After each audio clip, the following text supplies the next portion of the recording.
Gracias por acompañarnos. Sean todos bienvenidos a un nuevo podcast, a un nuevo programa de Psiquiatría Today, el podcast de divulgación médico-sanitaria dirigido a psiquiatras, patrocinado por Adamet Laboratorios. Ya saben que todos los programas de esta serie de Psiquiatría Today se pueden escuchar en la web Adamet TV Profesionales, concretamente en el enlace profesionales.adamettv.com. Como siempre, en cada programa, como les decimos a cada inicio, profundizamos en un tema que entendemos es de interés, de actualidad para los profesionales de la psiquiatría. Y como siempre nos ayuda nuestro coordinador, nuestro experto en el tema, el doctor Miguel Álvarez de Mon González, que ya saben que es médico especialista en psiquiatría, es adjunto en el Hospital Infanta Leonor de Madrid, profesor, investigador de la Universidad de Alcalá. Profesor Álvarez de Mon, bienvenido, Miguel, gracias por acompañarnos. Muchas gracias, Ricardo, por tu calurosa y cariñosa presentación. No, ya sabes que siempre es un placer. Además, ahora hacía algunas semanitas que no nos veíamos y es un placer volver a reencontrarnos. Además, para hablar de un tema que tiene su enjundia, Miguel, hoy nos has preparado investigación en biología molecular de los trastornos afectivos y psicóticos. Y para ello has escogido a un ponente de primerísimo nivel. Nuestro invitado de hoy es el doctor Miguel Ángel Ortega. El profesor Ortega es profesor del Departamento de Medicina de la Universidad de Alcalá. Es el responsable de la línea de investigación de la biología molecular de los trastornos afectivos y psicóticos de dicha universidad. El profesor Ortega posee más de 130 publicaciones científicas. Ha participado en más de 10 proyectos, tanto nacionales como internacionales.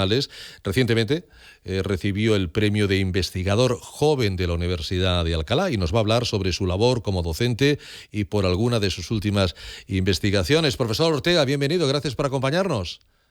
Muy buenas noches a todos. Gracias, Ricardo, por la presentación y sobre todo gracias a mi compañero y mi amigo Miguel Álvarez de Mon por la invitación a poder participar esta noche con vosotros. Pues yo le felicito por el premio que acabo de mencionar y le dejo con su buen amigo el doctor Álvarez de Mon. De Miguel a Miguel, profesores, cuando quieran.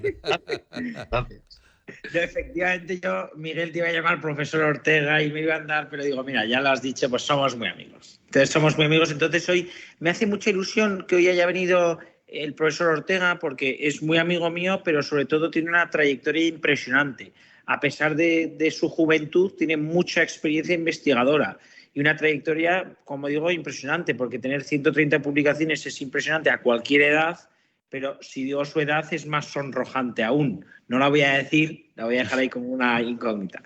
Pero bueno, ya yendo a materia, lo primero que te quiero preguntar es, Miguel, no piensa que nos escuchan sobre todo psiquiatras que están muy implicados y muy dedicados sobre todo a la asistencia clínica.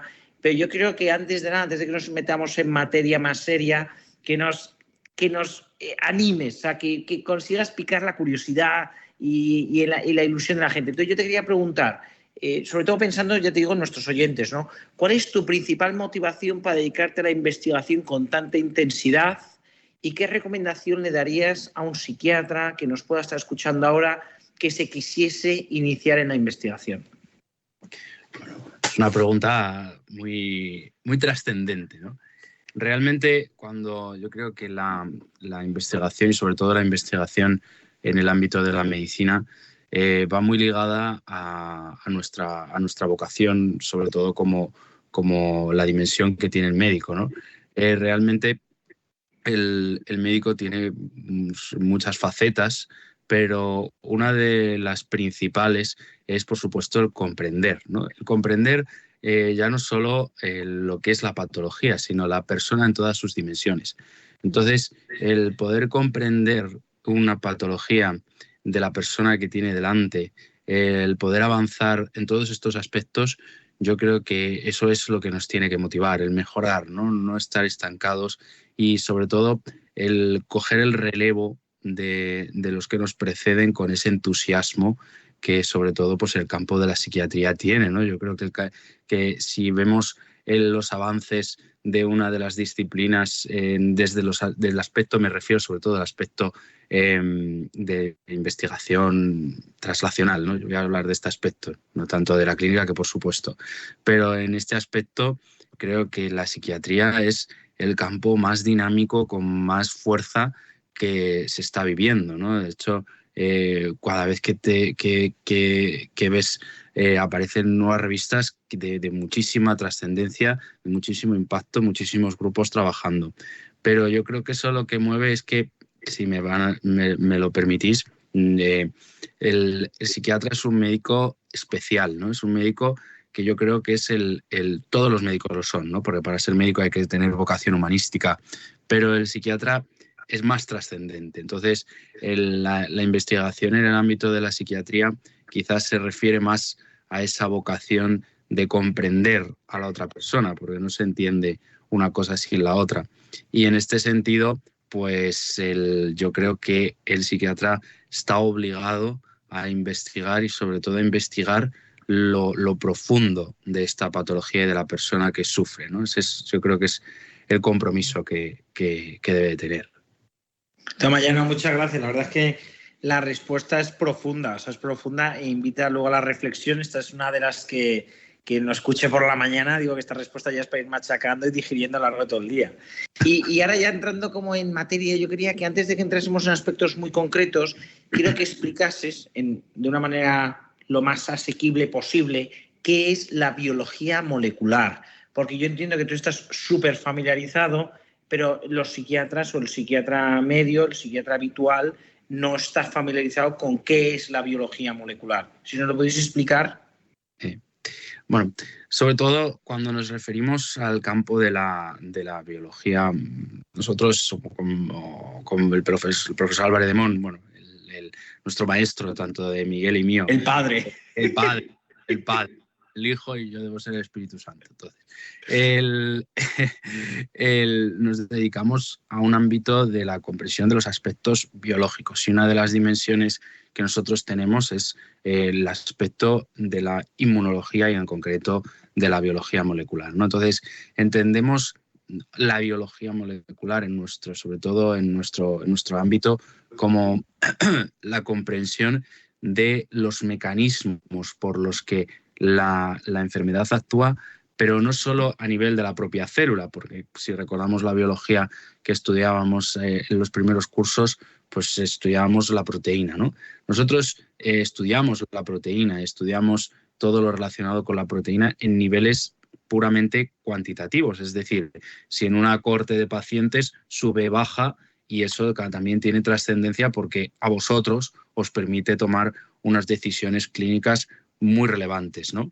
Pero también nosotros lo que intentamos es comprender no solo que una proteína suba o baje en un determinado punto, sino qué repercusiones tiene en el propio entorno y qué repercusiones tiene a nivel sistémico, ¿no? Porque, sobre todo, si hay algunas patologías que son más sistémicas que otras, son las patologías que tienen que ver con los trastornos afectivos, ¿no? Bueno, nosotros nos dedicamos sobre todo a los trastornos afectivos comunes, en concreto al trastorno afectivo de la depresión. Pero sobre todo a la depresión, que es nuestro campo, ¿no? Entonces, en ese sentido entendemos que queremos comprender los mecanismos sistémicos de la biología que hay detrás de estas enfermedades. Bueno, y aunque es verdad que nuestra dedicación preferente es la depresión mayor, lo que yo te quería preguntar es por unos artículos que hemos sacado últimamente que has impulsado claramente, que es el es que es tremendamente novedoso, que es el estudio, para quien no los haya leído, están disponibles en PubMed, por supuesto, pero es el estudio de las placentas de mujeres embarazadas que han sufrido un episodio psicótico. Esto es tremendamente interesante porque, claro, los que nos están oyendo saben que sobre la esquizofrenia pues no conocemos de todas las causas, conocemos muy bien algunos factores de riesgo, pero a día de hoy no conocemos las causas últimas. Entonces es verdad que hay una vulnerabilidad genética que conocemos, pero una hipótesis muy aceptada es la hipótesis del neurodesarrollo, que lo que sospechamos es que sobre una vulnerabilidad genética interaccionan precozmente factores ambientales, por ejemplo, una infección intraútero.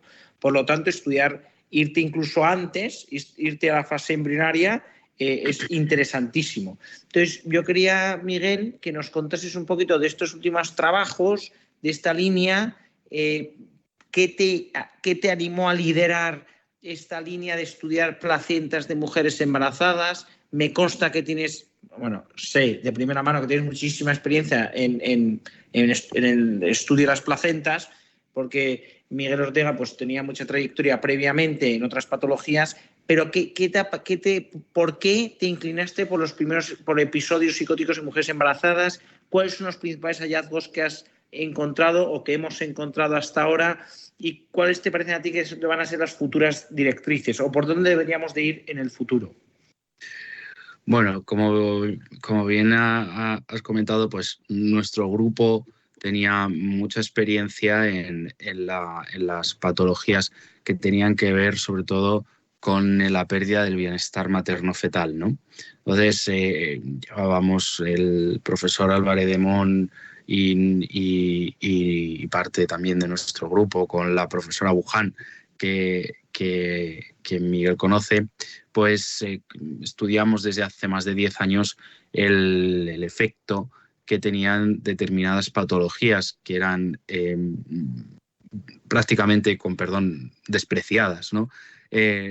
O que no se creían que podían tener repercusiones en la pérdida del bienestar materno-fetal, y nosotros intentamos ponerlas de manifiesto. Entonces, cuando tuvimos mucha trayectoria, se nos financió, etcétera, etcétera, pero con toda esta experiencia, nosotros, pues, que cuando empezamos a profundizar, sobre todo en el trastorno depresivo mayor, pues nos empezamos a plantear pues qué pasaba, ¿no? O sea, porque es cierto que en nuestro medio realmente nos contaban de, pues, con nuestro trato con pediatras o neonatólogos o gente que estaba haciendo con la tesis con nosotros, pues surgía la cosa de decir, pues mira, he visto a esta mujer que ha sufrido un episodio psicótico, tal, no sé qué, fíjate, tal.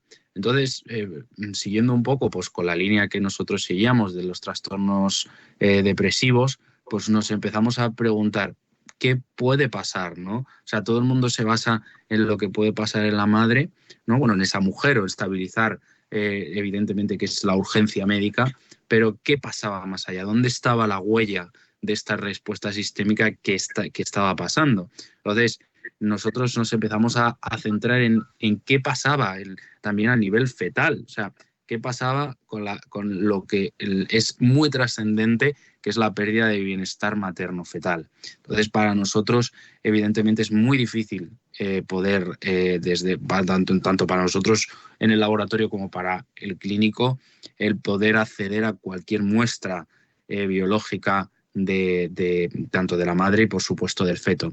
Entonces, intentamos pensar en las repercusiones tisulares que podían tener y, por tanto, un efecto de una huella que a día de hoy no sabemos, estamos estudiando, que pueda tener una huella epigenética o que ese estrés del proceso psicótico que se sufre durante el embarazo puede dejar una huella, como decimos, tanto ya no solo en la madre, que eso ya lo sabemos, sino en los tejidos que afectan a un proceso tan sensible como es el desarrollo del feto. Y como el desarrollo del feto, como bien sabemos, va precedido de un tejido que es absolutamente dinámico y es absolutamente sensible a cualquier cambio, como es la placenta y el cordón umbilical.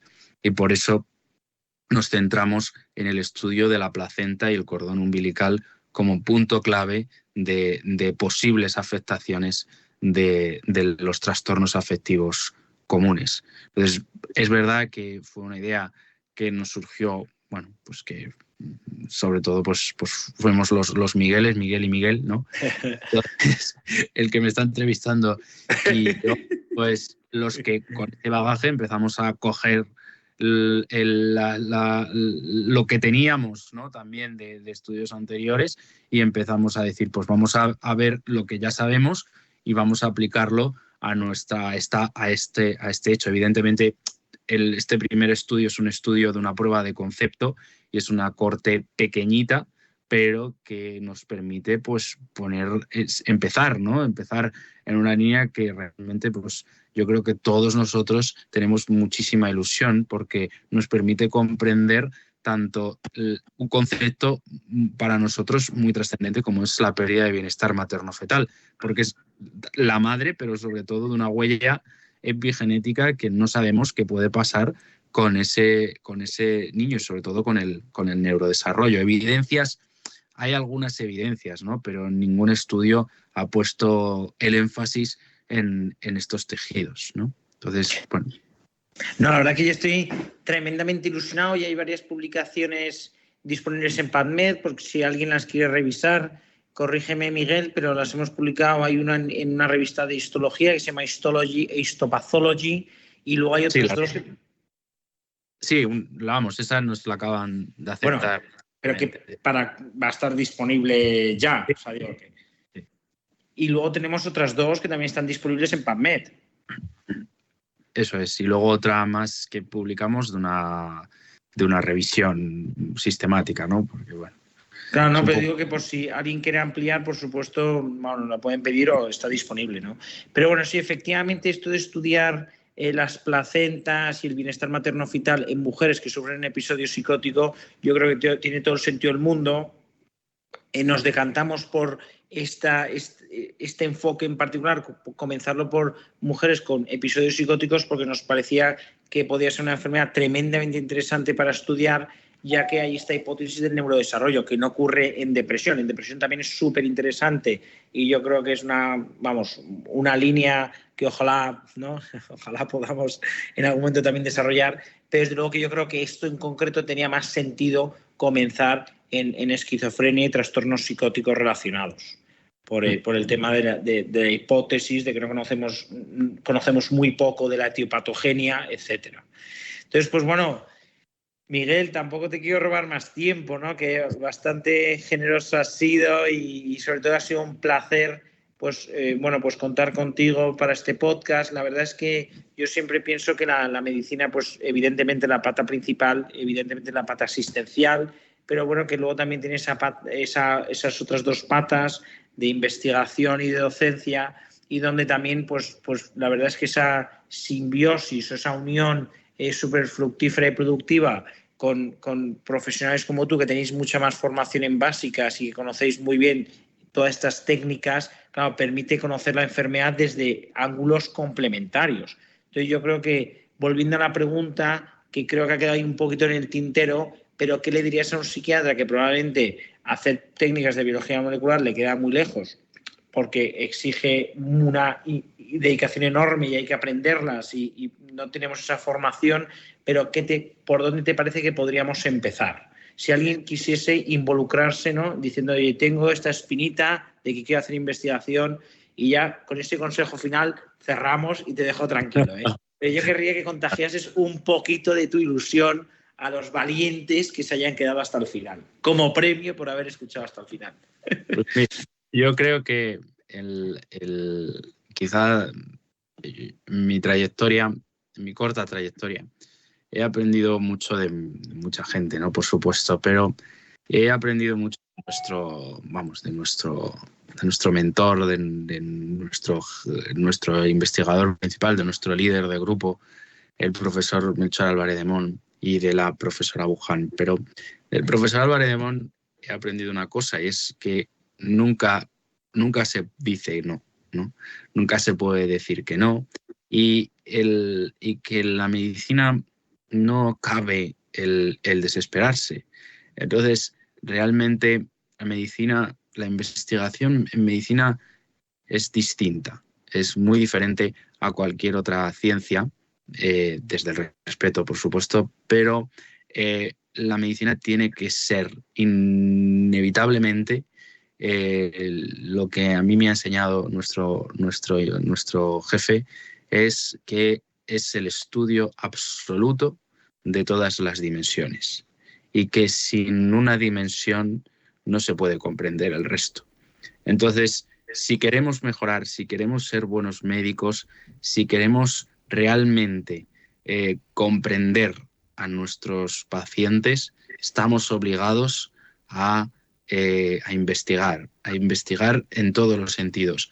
Y la investigación médica es difícil, es dura, pero aunque parezca que no, en muchos momentos es muy gratificante. Para mí, hombre, a ver, todos los momentos son muy gratificantes, ¿no? Pero parece un poco extraño, pero el entusiasmo de cuando uno descubre algo, porque nosotros no inventamos nada, no somos ingenieros, ¿no? Los ingenieros, la palabra ingeniero que viene del ingenium, ¿no? Es un inventor, pero nosotros no somos nada, somos descubridores. Entonces, el no perder el entusiasmo como si fuéramos niños, eso yo creo que es lo más importante, ¿no? El no perder la vocación, porque cuando uno se pregunta, ¿por qué? Cuando yo le preguntaría hoy, a lo mejor, pues esto, si lo están escuchando por la mañana, cuando vaya al trabajo, decirle, ¿por qué te hiciste médico?